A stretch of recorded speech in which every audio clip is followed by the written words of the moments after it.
பலிபடக்கில் விடுவிக்கப்பட்ட காணிகளில் பொதுமக்கள் பிரவேசிக்க தற்காலிக தடை. எமது நாடு சிறியதாக இருந்தாலும் பல படுகொலைகள் இடம்பெற்றுள்ளன. விஜயதாச ராஜபக்ச.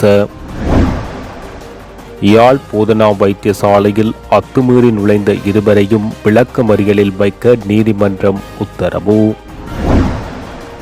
சுன்னாகம் ஸ்கந்தபரோதயா கல்லூரிக்கு ஜனாதிபதியால் 110 மில்லியன் ரூபாய் நிதி ஒதுக்கீடு. கார்த்திகை மலர்கள் பொறிக்கப்பட்ட பாதணிகள் தமிழர்கள் கடும் எதிர்ப்பு. 2 வருடங்களுக்கு தேர்தலை பிற்போட நடவடிக்கை சுமந்திரன் விடுத்துள்ள எச்சரிக்கை. தமிழ் பொது வேட்பாளர் விடயத்துக்கு பூரண ஆதரவு யாழ் மாவட்ட கூட்டுறவு சபையினர். தேசிய வைத்தியசாலையாக தரம் உயரும் யாழ் போதனா வைத்தியசாலை ரணில் அனுமதி. 267 அரச ஊழியர்களுக்கு கட்டாய ஓய்வு திட்டம் கிடைத்தது அமைச்சரவை அங்கீகாரம். யாழ்ப்பாணம் தெல்லிப்பளை ஒட்டகப்புலத்தில் அண்மையில் விடுவிக்கப்பட்ட 234.83 ஏக்கர் காணிக்குள் பொதுமக்கள் பிரவேசிப்பதற்கு தற்காலிக தடை அறிவிக்கப்பட்டுள்ளது. வடமாகாண ஆளுநர் செயலகம் வெளியிட்ட செய்திக்குறிப்பில் இந்த விடயம் தெரிவிக்கப்பட்டுள்ளது. மேலும் அந்த செய்திக்குறிப்பில் விடுவிக்கப்பட்டுள்ள பகுதியில் சுமார் 55,000 சதுர அடி காணியில் கன்னிபடிகள் காணப்படக்கூடும் என்ற அச்சம் வெளியிடப்பட்டுள்ள நிலையில் யாழ்ப்பாண மாவட்ட செயலகத்தால் உரிய தீர்வு காண்பதற்கான நடவடிக்கை முன்னெடுக்கப்பட்டுள்ளது. அதற்கமைய எதிர்வரும் ஜூன் மாதம் 10ஆம் தேதி வரை விடுவிக்கப்பட்ட காணிகளுக்கு செல்ல வேண்டாம் என காணி உரிமையாளர்களிடம் கோரிக்கை விடுக்கப்பட்டுள்ளது. விடுவிக்கப்பட்டுள்ள காணிகளில் எதிர்வரும் 1ஆம் தேதி முதல் தொழில்நுட்ப ஆய்வுகள் மேற்கொள்ளப்பட உள்ளன. இதன்போது கன்னிபடிகள் காணப்படும் இடங்கள் அடையாளப்படுத்தப்பட்டால் அந்த பகுதிகளை தவிர்த்து ஏனைய காணிக்குள் எதிர்வரும் 10ஆம் தேதிக்கு பின்னர் பொதுமக்கள் தங்களின் மீள்குடியேற்ற செயற்பாடுகளை மேற்கொள்ள முடியும் என அறிவிக்கப்பட்டுள்ளது. இதேவேளை கன்னிபடிகள் காணப்படும் பட்சத்தில் அவற்றை உரிய நடைமுறைகளை பின்பற்றி செயலிழக்க செய்யப்பட்டு அகற்றப்பட உள்ளன. அதன் பின்னர் குறித்த பகுதிகளில் கன்னிபடி அற்ற பிரதேசமாக அறிவித்தல் விடுக்கப்பட்டதும் பொதுமக்கள் எவ்வித இடையூறுமின்றி தங்களின் காணிகளுக்குள் செல்ல முடியும். பொதுமக்களின் பாதுகாப்பு நலன் கருதி இந்த தற்காலிக தடை விதிக்கப்பட்டுள்ளது. பசாபுலான் கிழக்கு J244, பசாபுலான் மேற்கு J245, பலாலி வடக்கு J254, பலாலி கிழக்கு J253, பலாலி தெற்கு J252 ஆகிய கிராம அலுவலர் பிரிவுகளுக்குட்பட்ட 234.83 ஏக்கர் காணி விவசாய நடவடிக்கையின் நிமித்தம் அண்மையில் விடுவிக்கப்பட்டது. இராணுவ கட்டுப்பாட்டுக்குள் காணப்பட்ட இந்த பகுதிக்குள் பொதுமக்கள் இலகுவாக செல்லக்கூடிய வீதிகளும் வடக்கு மாகாண ஆளுநரின் கோரிக்கைக்கமைய விடுவிக்கப்பட்டமை குறிப்பிடத்தக்கது. JBP 2 முறை ஆயுதமேந்தி போராடியதன் விளைவாக 1971ஆம் ஆண்டில் 12,000 பேரும் 1988 தொடக்கம் 89 ஆண்டுகளில் 77,000 பேரும் உயிரிழந்ததாக நீதி சிறைச்சாலைகள் மற்றும் அரசியலமைப்பு மறுசீரமைப்பு அமைச்சர் விஜயதாச ராஜபக்ச தெரிவித்துள்ளார். 30 வருட கால விடுதலை புலிகள் பயங்கரவாதத்தில் சுமார் 70,000 பேர் உயிரிழந்துள்ளதாகவும் இந்த நாடு சிறியதாக இருந்தாலும் பல படுகொலைகள் இடம்பெற்றுள்ளதாக அவர் தெரிவித்துள்ளார். கண்டி மாவட்ட நல்லிணக்க குழுவுக்கான காரியாலயம் ஒன்றை திறந்து வைக்கும் முகமாக மத்திய மாகாண ஆளுநர் காரியாலயத்தில் இடம்பெற்ற வைபவத்தில் கலந்து கொண்டு உரையாற்றும் போது அவர் இதனை தெரிவித்துள்ளார். இவ்வாறான அனர்த்தங்கள் மீண்டும் ஏற்படாத வகையில் கிராம மட்டத்தில் அமைக்கப்பட்டுள்ள நல்லிணக்க குழுக்களுக்கு ஆதரவு கிடைக்கும் என இதன் மூலம் கிராமத்துக்கு கிராம அரசு அதிகாரம் கிடைக்கும் என அவர் வலியுறுத்தியுள்ளார். யாழ்ப்பாணம் போதனா வைத்தியசாலைக்குள் திரைப்பட பாணியில் மோட்டார் சைக்கிளுடன் உள்நுழைந்த இருவரையும் விளக்கமறியலில் வைக்குமாறு யாழ்ப்பாணம் நீதவான் நீதிமன்றம் உத்தரவு பிறப்பித்துள்ளது. நேற்றிரவு 10 மணியளவில் காயம் ஏற்பட்ட ஒருவரை ஏற்றிக்கொண்டு மோட்டார் சைக்கிளை செலுத்தியவாறு யாழ்ப்பாணம் போதனா வைத்தியசாலையின் விபத்து மற்றும் அவசர சிகிச்சை பிரிவுக்குள் ஒருவர் நுழைந்துள்ளார். இது தொடர்பில் வைத்தியசாலை ஊழியர் ஒருவர் மோட்டார் சைக்கிளில் வருகை தந்தவரிடம் கேள்வி எழுப்பிய போது குறித்த நபர் அவரை அச்சு இயந்திரத்தால் தாக்குவது கண்காணிப்பு கேமராவில் பதிவாகி இருந்தது. இதன்போது காயமடைந்த வைத்தியசாலை ஊழியர் யாழ் போதனா வைத்தியசாலையில் சிகிச்சை பெற்று வருகிறார். வைத்தியசாலைக்குள் அத்துமீறி மோட்டார் சைக்கிளை செலுத்திய நபர் மதுபோதையில் இருந்ததாக போலீஸ் விசாரணைகளில் தெரிய வந்துள்ளது. அந்த நபர் கைது செய்யப்பட்டு யாழ்ப்பாணம் நீதவான் நீதிமன்றத்தில் நேற்று ஆஜர்படுத்தப்பட்டார். இதன்போது மோட்டார் சைக்கிளில் வந்த இருவரையும் ஜூன் 11ஆம் தேதி வரை விளக்கமறியலில் வைக்குமாறு நீதவான் உத்தரவிட்டுள்ளார்.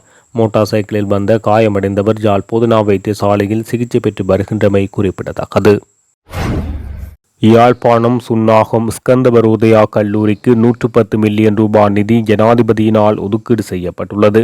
முன்னாள் கல்வி ராஜாங்க அமைச்சர் விஜயகலா மகேஸ்வரன் ஜனாதிபதியிடம் விடுத்த கோரிக்கைக்கமைய சுன்னாகம் ஸ்கந்தவரோதயா கல்லூரியின் கேட்போர் கூட கட்டிட நிர்மாணத்துக்கு 110 மில்லியன் ரூபாய் நிதி ஜனாதிபதியினால் ஒதுக்கீடு செய்யப்பட்டுள்ளதோடு முதல் கட்டமாக 70 மில்லியன் ரூபாய் நிதி இன்று பாடசாலை கட்டிட நிர்மாணத்துக்காக விடுவிக்கப்பட்டு கட்டிட நிர்மாண பணிகள் ஆரம்பிக்கப்பட்டுள்ளதாக தகவல்கள் வெளியாகியுள்ளன.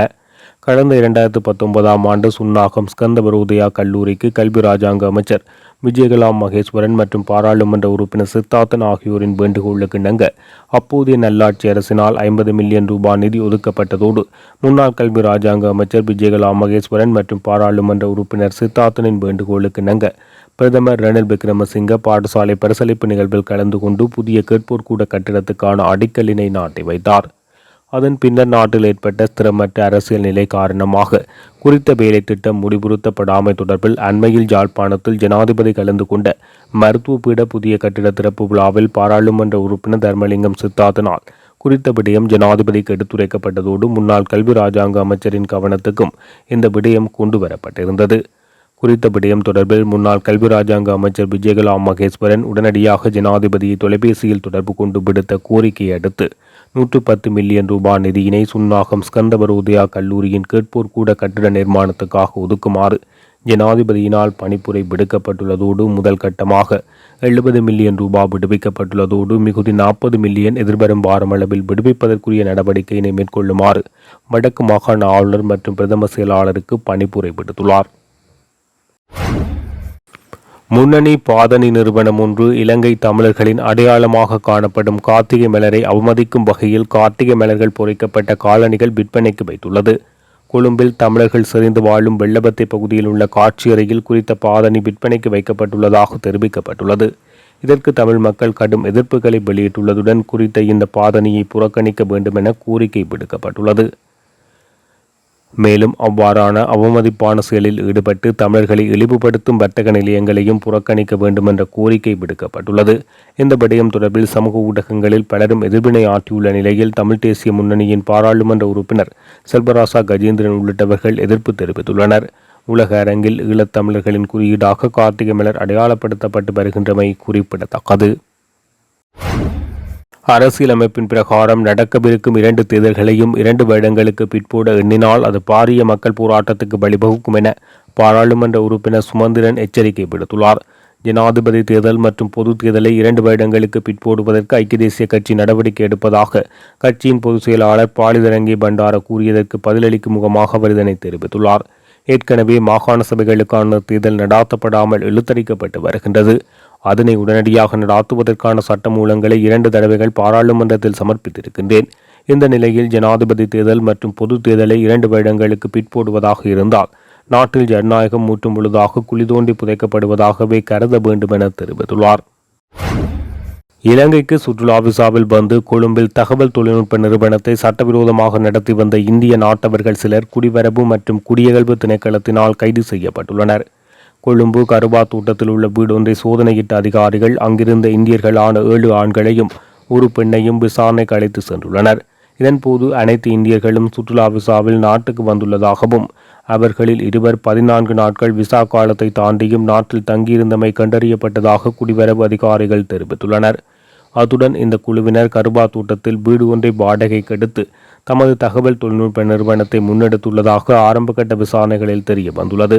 மேலும் உள்ளூர் குடியேற்ற சட்டத்தின்படி சுற்றுலா விசாவின் கீழ் வெளிநாட்டவர்கள் எந்த வகையான வேலையிலும் ஈடுபடுவது சட்டவிரோதமானது எனவும் இலங்கையின் குடிவரவு மற்றும் குடியகல்வு திணைக்கள அதிகாரிகள் தெரிவித்துள்ளனர்.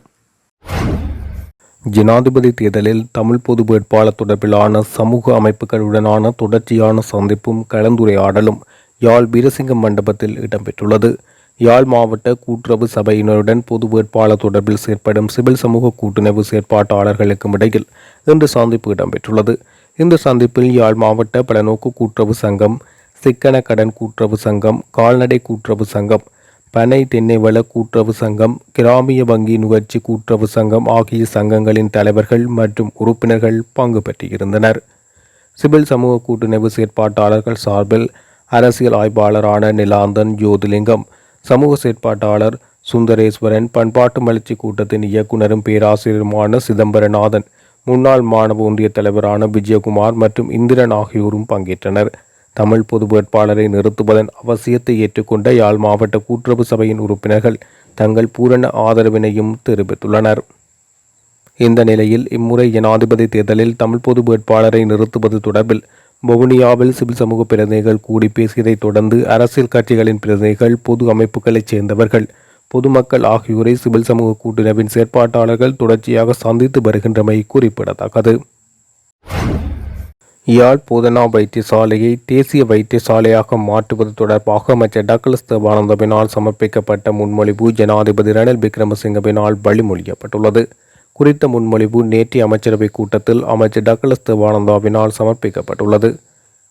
யாழ் போதனா வைத்தியசாலையை தேசிய வைத்தியசாலை ஆக்குவதற்கான பொறிமுறைகளை முன்னெடுக்குமாறு ஜனாதிபதியால் கேட்டுக்கொண்டதற்கமைய இந்த முன்மொழிவு அமைச்சரால் வழங்கப்பட்டது. இதன் அடிப்படையில் மிக விரைவில் தரம் உயர்த்தப்படவுள்ள யாழ் போதனா வைத்தியசாலைக்கு பௌதிக மற்றும் ஆளணி ஒதுக்கீடுகள் அதிகரிக்கப்பட்டு வடக்கு மக்களுக்கு மேலும் சிறப்பான சேவையை வழங்குவதற்கான சூழல் உருவாக்கப்பட உள்ளது. இதேவேளை கடந்த 24ஆம் தேதி ஜனாதிபதியால் யாழ்ப்பாண பல்கலைக்கழகத்தின் மருத்துவ பீடத்துக்கான மருத்துவ பயிற்சிகள் மற்றும் ஆராய்ச்சிக்கான தொகுதி திறக்கப்பட்டமை குறிப்பிடத்தக்கது.